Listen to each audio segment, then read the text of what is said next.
சபைக்களம் channel உங்களை மீண்டும் அன்போடும் நட்போடும் வரவேற்கிறது. உங்கள் ஆதரவை நாடி நிற்கிறது. இதுவரை நீங்கள் கொடுத்து கொண்டிருக்கும் ஆதரவிற்கும் நன்றி சொல்ல கடமைப்பட்டிருக்கிறது. இன்றைக்கு நாம் காண இருக்கின்ற ஒரு பதிவு, புரட்சி நடிகர் தமிழகத்துடைய முதலமைச்சர் எம்ஜிஆரை பற்றியவர்கள் தான். எம்ஜிஆர் முதலமைச்சராக பதவியேற்கிறார். பதவியேற்று முடித்தவுடன் பத்திரிகைக்காரர்கள் அவரை சூழ்ந்து கொண்டு கேள்வியை கேட்கின்றனர். ஒரு நடிகன் நாடாள முடியுமா?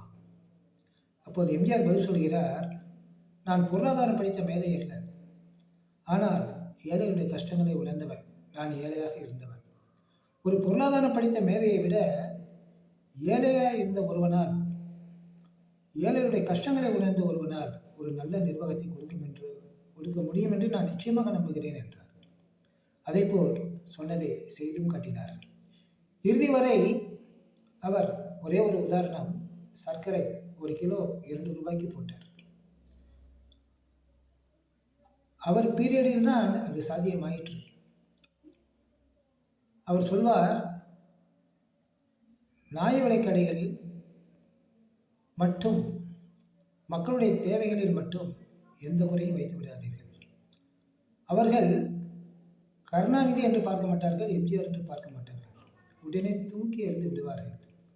அதனால் நிர்வாகத்தில் இருப்பவர்கள் நடுத்தர மக்கள், ஏழை மக்கள், வறுமை கோட்டுக்கு கீழே இருக்கின்ற மக்கள், இவர்களை மட்டுமே மனதில் வைத்துக்கொண்டு ஆட்சியை செய்யுங்கள் என்று சொன்னார். அதுதான் எம்ஜிஆர். இதுவரை அதை கடைபிடித்தும் காண்பித்தார்.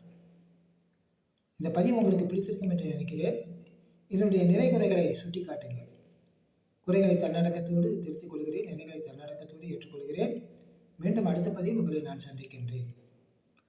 என்னுடைய அடுத்த பதிவில் எம்ஜிஆர் அவர்கள் எப்படி ஒரு மிகப்பெரிய ஒரு பிரச்சனையை சர்வசாதாரணமாக தீர்த்தார் என்பதுதான். மீண்டும் நாளை சந்திக்கிறேன். நன்றி, வணக்கம்.